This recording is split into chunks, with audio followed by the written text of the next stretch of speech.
Another guy that's going to be hugely important, especially with Quinshon Judkins not signed, likely looking at a suspension for his legal issues.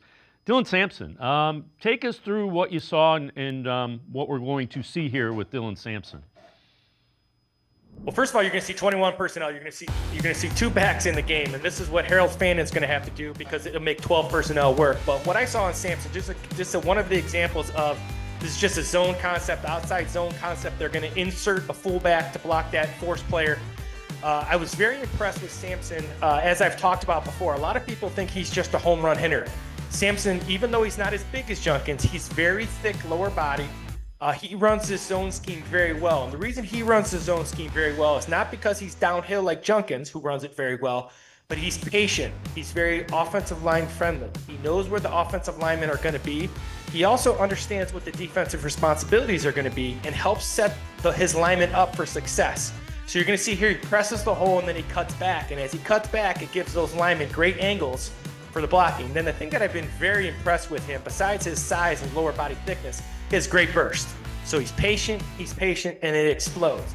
I think Dylan Sampson is going to shock a lot of people with his ability to get upfield. Very high in Pierre Strong. I'm also very high on Jerome Ford. I think their backfield, even though Judkins is going to be the bell cow, these guys are all going to be good. And when you go back to this physicality, it's about the offensive line. It's not always about the running backs. So they're lining up. Fannin is kind of the fullback in that formation. Did you mention? He had done some. This is not him on this particular play, but this is what they're going to do when they get that 12 personnel. So technically, he's a fullback. So that's like 21 personnel, right? Two backs, one tight end with Njoku at the tight end.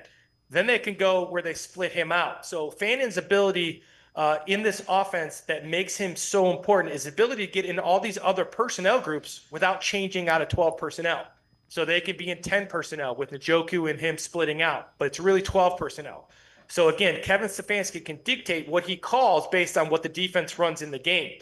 But Fannon's ability to block at the fullback, I think, is very important because it gives him that power run game with the fullback. Now they have some other guys that can do that, but it's very important that Fannon's able to do this from the fullback position. It opens up a lot of things in that 21 personnel. It also creates that identity with the fullback that we're going to come right downhill at you and hit you in the face, which I think is so important in this scheme. So Fannin more of an H-back, if you will, where you can kind of move him around and create the matchups that you're talking about. That's exactly right, and that flexibility also with Njoku, right? So Njoku, he can line up at fullback as well, but Njoku is flexible at the receiver position. He can play inside or out. Fannon's even more flexible. If he can play that fullback position, then you don't ever have to leave. What the Browns want to do, you don't ever have to leave 12 personnel because those guys are so talented. So if Tillman can play, now you have Tillman, you have Judy, you have Fannin, you have Njoku, you have Sampson, you have Ford, you have Judkins if he's available, you have Pierre Strong. They ran a fly sweep with him yesterday. So once again, this comes down to the offensive line, but Fannon's ability to play so many positions is really crucial to create matchups in their favor, being that they're not super talented, especially with depth.